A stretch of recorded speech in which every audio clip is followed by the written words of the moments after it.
Habari za wakati huu mtazamaji wa ITV popote pale ulipo, zifuatazo sasa ni habari za saa. Mimi ni Sara Bakalalwa, karibu.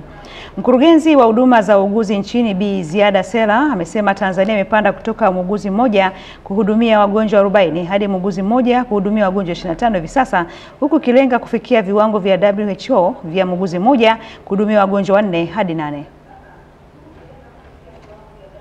Tunaangalia WHO, shirika la afya duniani, linasema angalau muuguzi mmoja hahudumie angalau wagonjwa 4 mpaka 8.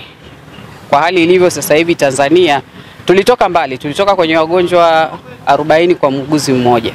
Sasa hivi tumeshuka angalau kwenye 25 kwa muuguzi mmoja. Zaidi ya 60% ya nguvu kazi yote ya sekta ya afya inabebwa na wauguzi pamoja na wakunga. Viongozi wa huduma za uuguzi na ukunga kwa ngazi ya hospitali za rufaa za mikoa. 50% na zaidi ya watumishi katika sekta ya afya ni wauguzi. Kwa ninyi kama viongozi tunawashukuru sisi waganga wafawidhi kwa jinsi ambavyo mnatuongoza na mnawaongoza wale wauguzi mnawasimamia pia. Sisi kama wauguzi wafawidhi kwanza kabisa tunalifahamu hilo jukumu letu la msingi, lakini tunamshukuru mgeni rasmi kwa kutukumbusha. Na ukumbusho huo unatusaidia kwamba tukirudi sasa twende tukawasimamie wale ambao tunawaongoza, lakini zile huduma ambazo tunazisimamia kuhakikisha kwamba kweli zinafuata miongozo ambayo ni ya kiuguzi.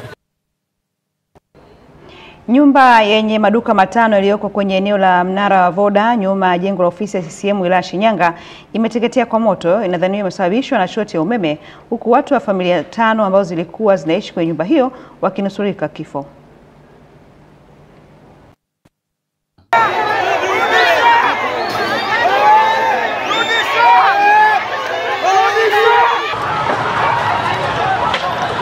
Kwa hiyo moto ulipoanza kutokea kulikuwa kuna shoti ya umeme. Sasa nikamwita jirani yangu mwenyewe magodoro kwa sauti kubwa sana. Nikamwita nikapiga kelele. Watu wakaja. Tunapiga simu. Fire haitaki kufika. Watu wote hao mnaowaona ndio waliokoa huu mzigo. Tuliona moshi umefuka sana, tukazani labda kuna matairi yamechomwa. Kumbe nyumba imeungua. Baada ya hapo wananchi wote tulikusanyika hapa na kuangalia kuna shida ni nini. Tukaanza kuokoa vyumba hadi vyumba, lakini kuna vyumba vimeteketea na fire tumewafuata mpaka pale kwenye ofisi yao, wanasema tunakuja. Chanzo sikujua ni nini kwa sababu nilikuwa nimekaa tu hapo sebleni. Naingia chumbani sasa kuwasha taa, nikaona taa ikawa inapiga shoti. Baada ya hapo nikawa nimeona moto. Nikazima haraka nikatoka nje. Nilipotoka nje, kutoka nje ndo nakutana na moshi umetanda chumba cha jirani yangu hapo. Familia ziko nyingi kwa sababu kuna wapangaji kama 5.